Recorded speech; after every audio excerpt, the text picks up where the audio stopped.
पीले दांत वाली बहू। रंजना कभी ब्रश नहीं करती थी। उसे कितनी बार उसके माँ बाप ने डांटा, लेकिन उसका कोई असर उस पर होता ही नहीं था, जिस कारण से उसके दांत पीले पीले हो जाते हैं। शादी के बाद। अरे बहू, वैसे तो तुझ में कोई कमी नहीं है, पर तेरे दांत इतने पीले कैसे हैं बेटा? कैसे मतलब? कोई सर्जरी थोड़ी ना कराई है। वो तो क्या नाम, मैं ब्रश नहीं करती थी तो पीले हो गए। अब क्या करूं? आप कहें तो लाल करवा लूं या फिर काले? यार ये क्या है, क्यों माँ से लड़ रही हो? लड़ रही हूँ? अरे मैं लड़ रही हूँ या ये बोल रही है कि दांत पीले हैं, पीले। अरे तपस्या थोड़ी ना की है इन्हें पीले करने के लिए। बकायदा ब्रश नहीं किया है 20 साल तक, तब जाकर। छी, कैसी बात कर रही हो? ये उस वक्त तो पीले नहीं थे जब हम लोग तुम्हें देखने आए थे। अरे तब साफ करवा लिया होगा डेंटिस्ट के पास जाकर। अब देखो कैसे पीले पीले लग रहे हैं। रंजना सास की तरफ गुस्से से देखती है। फिर शुरू हो गई पीले पीले पीले। अरे पीले तो तब भी थे जब मेरे हाथ का रसगुल्ला उड़ा उड़ा कर खा रही थी और बोल रही थी, लड़की नहीं गुणों का खजाना दे रहे भाई साहब आप। खैर, अब वो लोग करते भी तो क्या करते, पीले दांत वाली बहू पल्ले पड़ी थी तो झेलना तो था ही। एक दिन कीर्तन में रंजना गाना गा रही थी। अरे कमला बहन, माँ का द्वार है, यहाँ तो सब शुद्ध होकर आते हैं, फिर अपनी बहू को ब्रश भी नहीं करवाती तुम। दूर से पीले पीले दांत भक्ति में बाधा उत्पन्न कर रहे हैं। अरे कोई 2 साल के बच्चे थोड़ी ना लेकर आई हूँ मैं बहू बनाकर। अच्छी खासी लड़की है, अरे कैसे करवाऊं ब्रश? ये तो उसे खुद करना चाहिए ना। अब माँ बाप तो इसके जैसे तैसे निपटा दिए, ये नहीं सोचा कि सास कैसे संभालेगी। सास बहू को लेकर घर आ जाती है, लेकिन सोच लेती है कि अब इसे लेकर कहीं नहीं जाएगी। अगले रोज बहू कहती है, अरे क्या हो गया, मंदिर नहीं जाना क्या? कीर्तन का वक्त हो रहा है। मेरी मधुर वाणी से कान्हा जी जागते हैं और सोते हैं। आप तो जानती है ना उनकी भक्ति में कितना मन लगता है मेरा। वो क्या है ना, तबीयत ठीक नहीं लग रही है मेरी, आराम करूंगी मैं। तबीयत ठीक नहीं लग रही? अभी तो मिथुन के गाने पर नाच रही थी आप, और अब बोल रही है कि तबीयत ठीक नहीं लग रही। अरे भक्ति में मन लगा लो सासू माँ, ऊपर जाना है, क्या मुंह दिखाओगी आप? हाँ? सास को बहू की बात पर गुस्सा आ जाता है। मैं क्या मुंह दिखाऊंगी, इसकी चिंता तो ना कर, समझी? अपने मुंह की चिंता कर, जो ये पीले पीले दांत लेकर हर जगह पहुंच जाती है। पता है लोग कितना मजाक बनाते हैं। ना जी ना, मैं नहीं जाना कहीं तेरे साथ।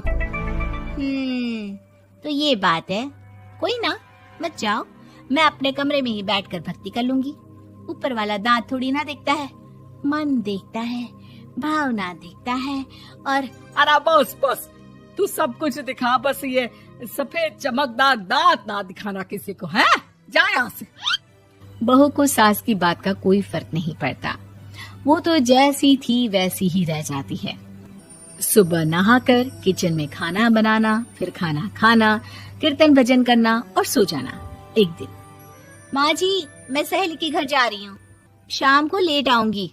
हाँ हाँ तो जाना, मैंने कौन सा तेरी आरती करनी है घर पर बैठकर। रंजना सहेली के घर जाती है, जहाँ वो पार्टी में जाने की तैयारी कर रही होती है। अरे शिखा, कहाँ जाने की तैयारी कर रही है? मैं गलत वक्त पर आ गई क्या? अरे नहीं यार, उल्टा सही वक्त पर आ गया। मैंने ये साड़ी और ज्वेलरी निकाली है यार, शाम को इनके ऑफिस की एक पार्टी में जाना है। बताना कैसा लग रहा है ये सब? नहीं यार, इस ड्रेस के साथ तो वो वाली ज्वेलरी अच्छी लगेगी। हाँ हाँ सही बोल रही है, मैंने ध्यान ही नहीं दिया। वैसे तो हमेशा से मस्त फैशन सेंस रखती है। तो बड़ा जाती होगी ना पति के साथ पार्टी में। रंजना कुछ नहीं बोलती, बस सोचती है कि यार काश ये बात सही हो जाती, पर मैं क्यों नहीं जाती पार्टी में? क्या इन लोगों की कोई पार्टी होती नहीं होगी? रंजना घर आती है और रात में पति से सवाल करती है, एक बात बताइए, आप मुझे किसी पार्टी में क्यों नहीं ले जाते? क्या आपके यहाँ ऑफिस में पार्टी नहीं होती? पति बेचारा क्या कहता कि दांत पीले हैं तुम्हारे इसलिए। अरे कोई पार्टी होती नहीं हम लोगों के ऑफिस में, तो कहाँ से लेकर जाऊं? और मार्केट, मॉल, कहीं वीकेंड घूमना, कहीं तो। अरे यार सारे हफ्ते में एक छुट्टी मिलती है, तो सोचता हूँ कि आराम ही कर लूं। क्यों? रंजना मन मार के रह जाती है। पहले कभी सास के साथ मंदिर जाया करती थी, लेकिन वो भी सास ने ले जाना बंद कर दिया। घर बैठी बैठी रंजना बोर हो जाती है। तभी उसे आइडिया आता है और वो मायके जाने का सोचती है। सासू माँ, 2 दिनों के लिए मम्मी के घर जा रही हूँ। अच्छा अच्छा ठीक है, आराम से जा। और हाँ, माँ से कुछ अच्छी आदत सीख कर आना कि कैसे शरीर के हर भाग की तरह दांतों की सफाई भी जरूरी होती है, समझी? शुरू हो गई ना आप। वो लोग आपकी तरह नहीं है कि छोटी छोटी बात का बतंगड़ बना दे। उन लोगों के लिए मैं मायने रखती हूँ, ना कि मेरे पीले पीले दांत। रंजना माँ को बिना बताए उन लोगों को सरप्राइज देती है, लेकिन जैसे ही वो दरवाजे पर पहुंचती है, अंदर देखती है कि घर वाले कहीं जा रहे होते हैं। अब माँ, काश रंजना दीदी के दांतों वाली प्रॉब्लम नहीं होती, तो वो भी हम लोगों के साथ चलती ना बुआ जी की बेटी की शादी में।